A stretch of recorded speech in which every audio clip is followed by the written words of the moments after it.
ভারত পাকিস্তান মানেই ক্রিকেট যুদ্ধে উত্তেজনার তুফান, কিন্তু এবার তো যুদ্ধের আগেই এক পক্ষ মাঠ ছাড়ছে। হ্যাঁ, ঠিকই ধরেছেন, ভারত নাকি এশিয়া কাপ খেলবেই না। শুনতে অবাক লাগলেও বিসিসিআই এর সূত্র বলছে এসিসির সভাপতির নাম শুনেই নাকি ভারত কাঁপছে, কারণ এসিসির বর্তমান বস হচ্ছেন পাকিস্তানের স্বরাষ্ট্রমন্ত্রী মহসিন নাকভি।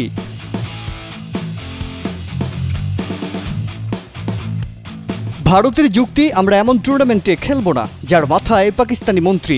ভাবছেন ক্রিকেট নাকি রাজনীতি? আমরা তো কনফিউজড। একদিকে ট্রাম্পের মধ্যস্থতায় যুদ্ধবিরতি, আর অন্যদিকে ভারত নিজেই ক্রিকেট যুদ্ধ থেকে নাম প্রত্যাহার। কি দারুণ কন্ট্রাস্ট, তাই না? আগে শুনতাম পাকিস্তান নাকি ভারতকে এড়িয়ে চলে, এবার উল্টো পথ। শোলে সিনেমার সেই বিখ্যাত ডায়ালগ মনে পড়ে যাচ্ছে, পাক কি দুশ্মনী হায় গভার।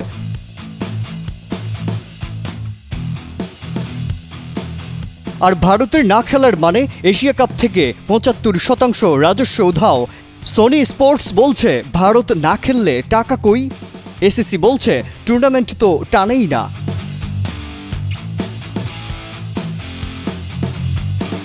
তো ভাই ও বোনেরা, আসন্ন এশিয়া কাপ থাকবে না ভারত, মানে ফ্যানদের মনের এশিয়া কাপ আগেই রিটায়ার্ড হার্ট। সামনে কি নাকভি সরে দাঁড়াবেন, নাকি বিসিসিআই আরও নতুন ড্রামা আনবে?